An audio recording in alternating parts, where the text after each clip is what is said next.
Halo sahabat, selamat datang di animasi Donghua Spoiler. Oke, bagi teman-teman yang baru join atau baru bergabung, jangan lupa klik tombol like-nya dan tombol subscribe-nya ya. Jangan lupa. Oke, sebelum kita memulai video ini, kita jangan lupa untuk seruput kopinya, kencangkan sabuk pengaman. Mari kita mulai.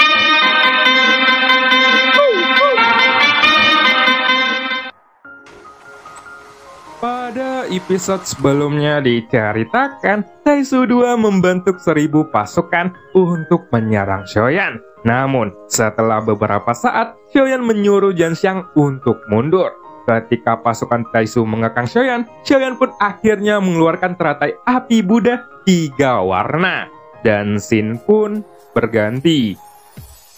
Setelah ledakan, tidak ada orang di sekitar, dan jumlah kristal merah di dada Shoyan pun tiba-tiba meningkat dari 3 menjadi 7 kristal. Itu adalah jumlah kristal merah yang sama yang ada di dada Taishu 2 sebelumnya. Dan kilauan pada armor dewa palsu di tubuhnya ini menjadi sangat mengesankan.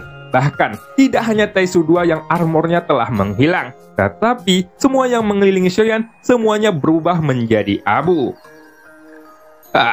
Ini sangat luar biasa. Kali ini, aku benar-benar menerima lebih dari 1000 set armor dewa palsu. Dan nilainya tidak rendah, tidak sedikit dengan 6 kristal merah. Ketika Goyan kembali, aku akan membiarkan dia memikirkan cara untuk memecahkannya, gumam Shoyan.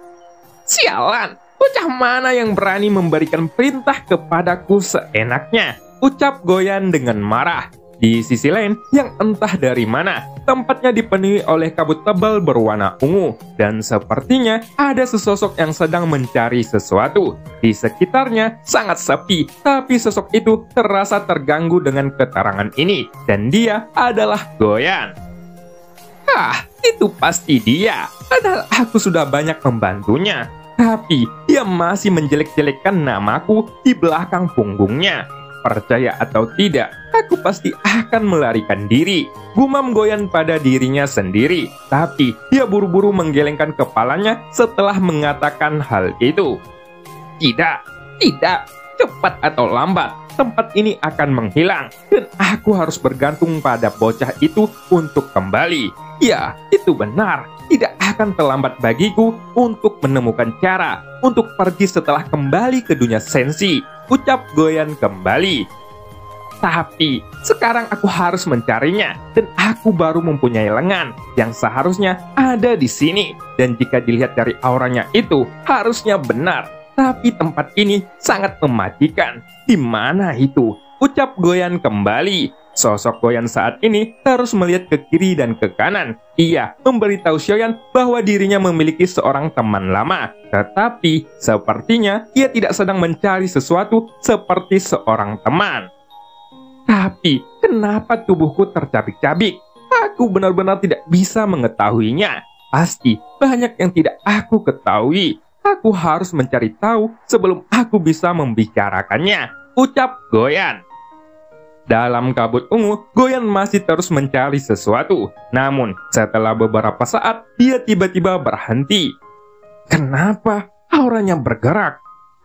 Sialan, ucap Goyan sambil membuka lebar matanya. Dan mata biru besarnya terlihat sangat aneh dan bahkan lebih mengganggu musuh semacam ini. Mungkinkah beberapa binatang buas sudah menelan beberapa bagian dari diriku? Tapi tidak peduli jenis binatang apa itu, tidak mungkin untuk mencerna tubuh diriku. Tetapi jika dia memaksakan diri untuk menelan tubuhku, binatang ini jelas memiliki masalah besar.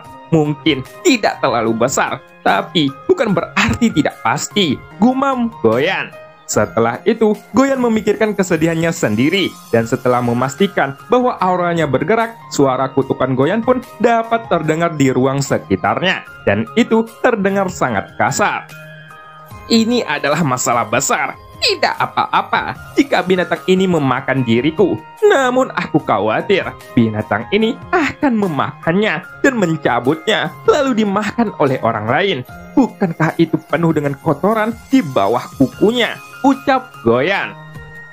Tuhan, ada yang tidak beres. ucap Goyan sambil berteriak keras. Dan pada saat sosoknya meraung, ia berlari menuju sumber aura tersebut dan menghilang ke dalam kabut ungu tanpa jejak. Sementara itu, pada saat ini, Xion tiba-tiba menggumamkan jumlah 48 miliar sumber energi, dan bola cahaya yang menyelimutinya belum menghilang. Jadi, Xion memanfaatkan momen ini ketika semua orang tidak bisa melihat apa yang terjadi di dalam. Ini adalah waktu terbaik untuk Xion berkultivasi. Xion duduk bersila di dalam api. Meskipun ledakannya telah menghilang, apinya tidak akan hilang untuk sementara waktu. Dan Xion mencoba yang terbaik untuk menggunakan waktu ini untuk memulihkan dirinya sendiri. Kemudian, tepat ketika Xion pulih, Xion merasakan sesuatu yang aneh di dalam dantian lautan energinya. Perasaan ini sangat istimewa, seolah-olah ada sesuatu yang tiba-tiba menarik perhatian Xion. Kini, Xion menjadi sangat gembira. Ada 1 miliar bintang. Jika Xion benar-benar harus menemukannya, untuk menemukan bintang kelahirannya sendiri, mungkin sulit melakukannya dalam waktu kurang dari 1000 tahun. Rasa keanehan yang tiba-tiba ini langsung merasang jiwa dan syaraf Xion. Dan dia mengikuti perasaan itu, hingga pada akhirnya ia mulai berpindah-pindah di lautan bintangnya. Lalu, ketika dia bolak-balik di dalam lautan bintang tersebut, Xion sepertinya telah memasuki dunia baru sendiri. Lautan bintang di dalam tubuhnya tampaknya terdiri dari bintang nyata yang tak terhitung jumlahnya. Tetapi, Xion hanya bisa melihat bintang yang berkelap-kelip dan tidak bisa melangkah lebih jauh. Padahal, dia ingin melihat apakah ini bintang asli atau itu hanyalah sebuah gumpalan energi. Perasaan tenggelam ini tidak berlangsung lama. Tiba-tiba terdengar beberapa ledakan keras dari ujung yang jauh, dan Xion pun tiba-tiba membuka matanya. Setelah itu, terlihat bahwa di samping seorang praktisi Taishu di ujung, puluhan monster raksasa dunia Taishu sudah menumbuhkan mulut besar mereka, dan cahaya di mulut mereka pun berkedap-kedip, dan ternyata itu mengarah kepada sosok Xion. Xion benar-benar membuat marah pihak dunia Taishu. Itu karena saat ini mereka tidak lagi berniat untuk menangkapnya hidup-hidup dan akan membunuh Xion secara langsung. Segera muncullah suara ledakan yang menyakitkan telinga, dan sinar pemusnahan dari mulut puluhan monster raksasa itu pun meledak. Lalu ketika lebih dari selusin sinar berkumpul di udara, itu berubah menjadi satu kilatan cahaya raksasa yang dengan cepat menyelimuti sosok Xion. Dengan serangan ini, pihak dunia Taishu tampaknya tidak peduli berapa banyak sumber daya yang terbuang. Sepertinya mereka hanya memiliki satu tujuan, yaitu menghilangkan dan menghancurkan sosok Xion. Pada saat yang sama, Xion pun juga menyampaikan pikiran di dalam hatinya kepada 4 monster raksasa di belakangnya. Dan keempat monster raksasa itu pun segera membuka mulut besar mereka, dan akhirnya mereka pun memuntahkan 4 kilatan cahaya.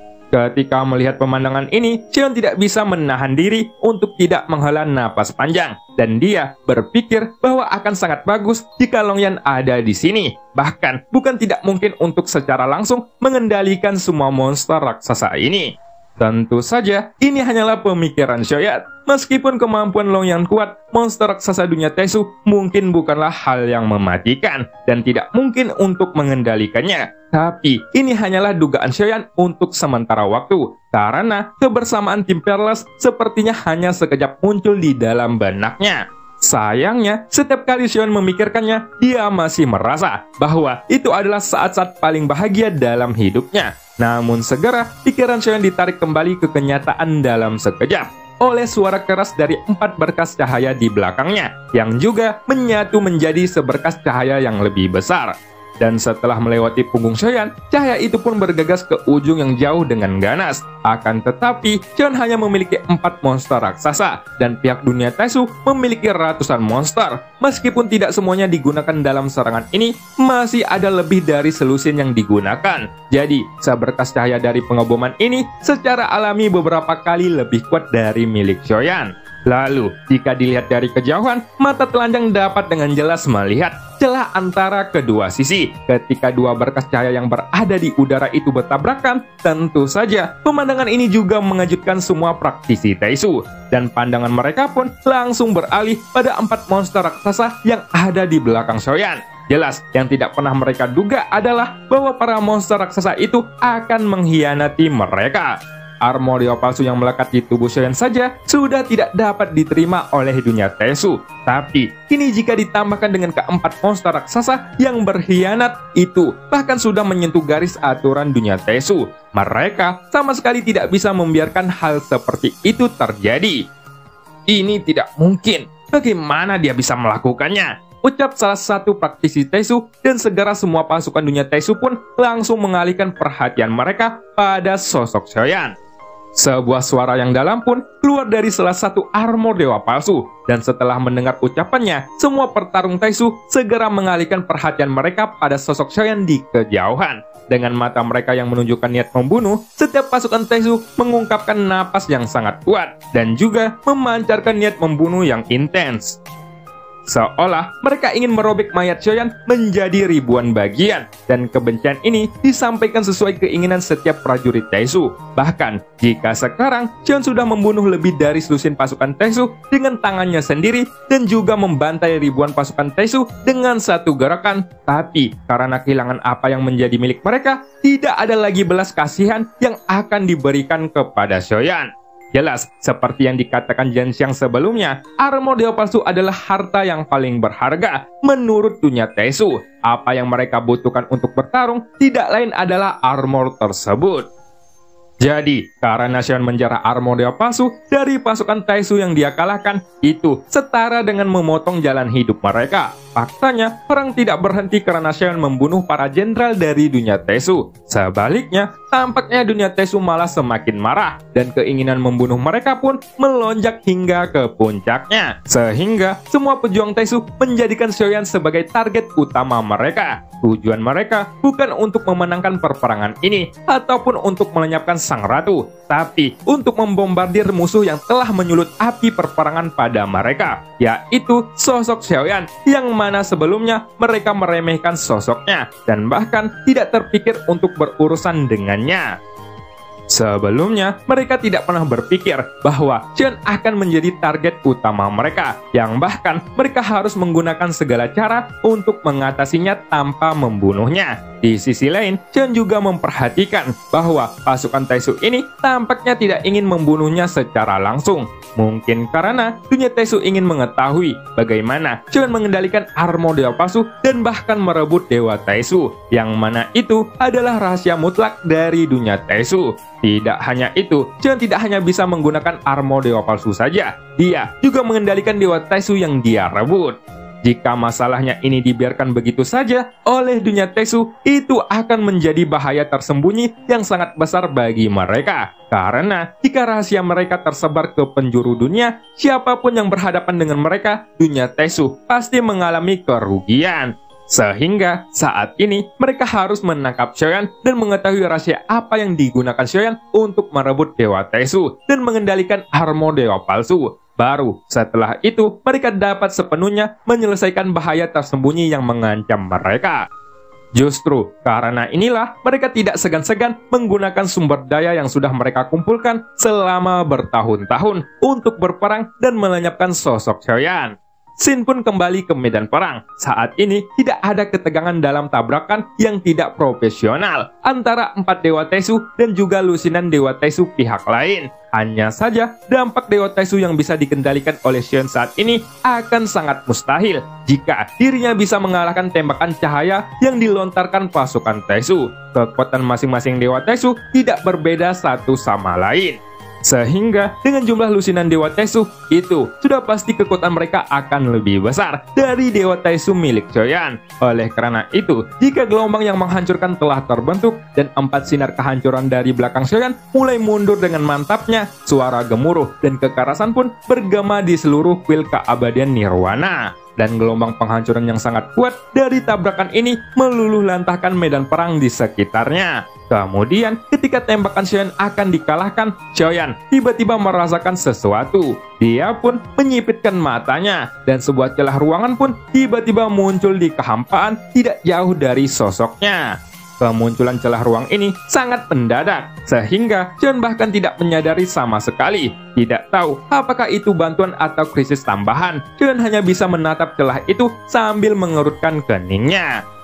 Tak lama kemudian, dari retakan itu, seekor ular sanca berwarna hitam keluar dari dalamnya. Ular sanca raksasa itu ditutupi sisik hitam yang mengkilap, tetapi terdapat lubang besar di bagian tengah di tubuhnya. Di dalam lubang besar ini, kita bisa melihat struktur yang terbuat dari baja, dan juga ada jantung merah yang berdetak di dalamnya. Hal ini sama persis dengan tampilan para dewa Taisu. Yang membedakan dewa Taisu terbentuk paus raksasa, sedangkan sosok ini berbentuk ular raksasa.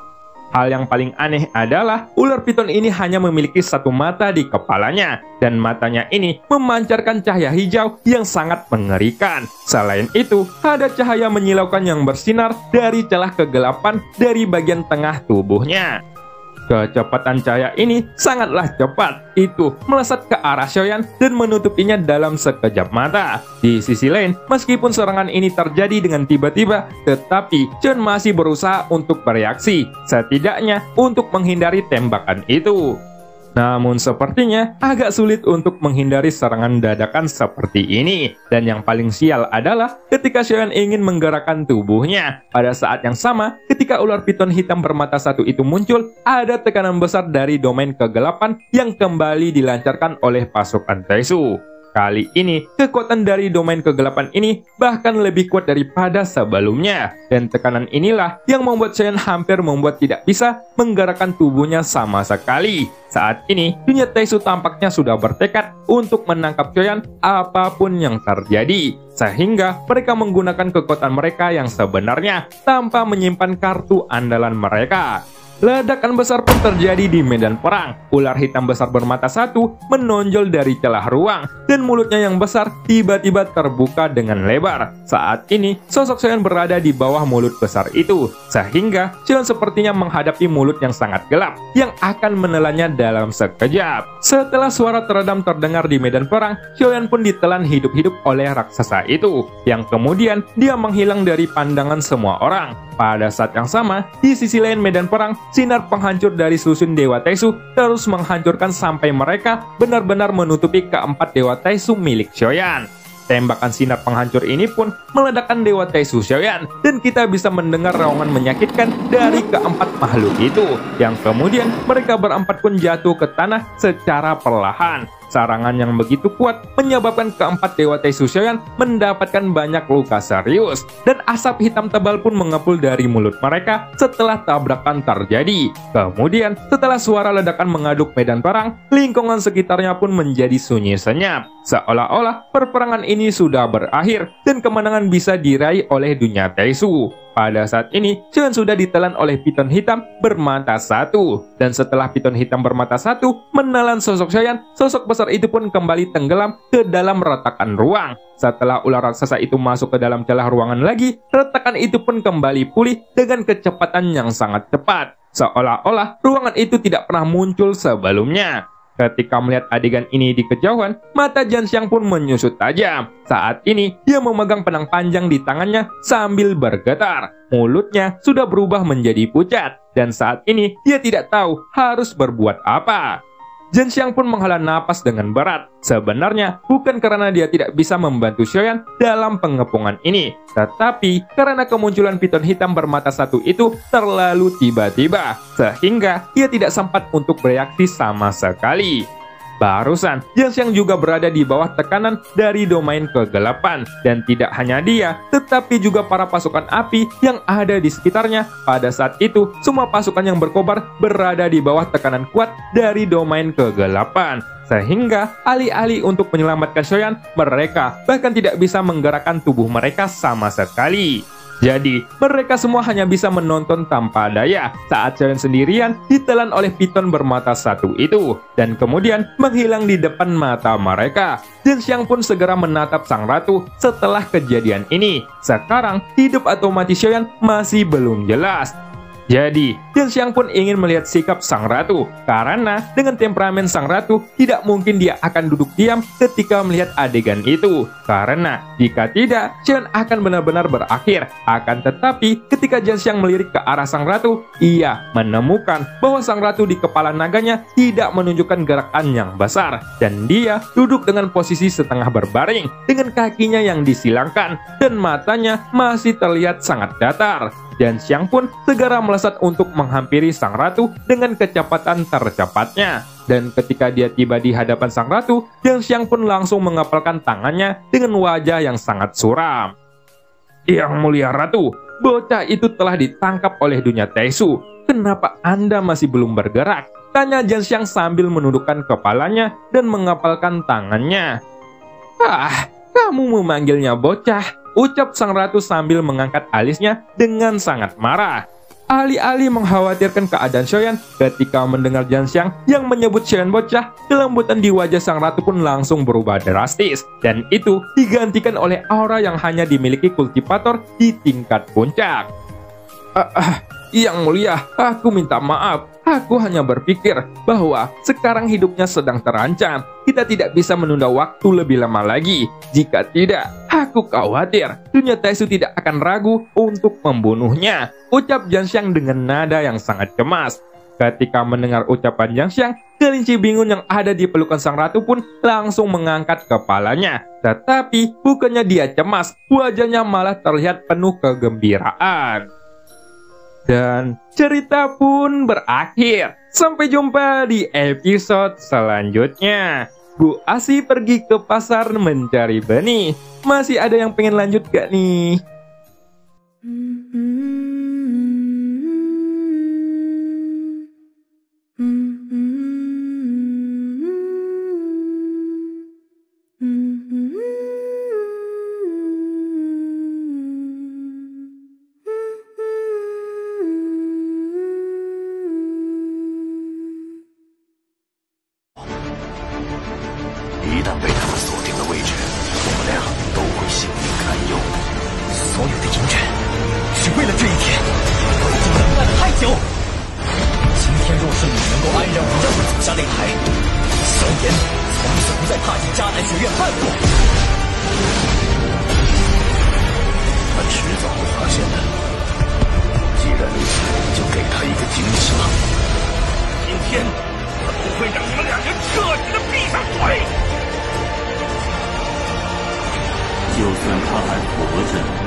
加玛帝国云岚宗，萧炎回来了。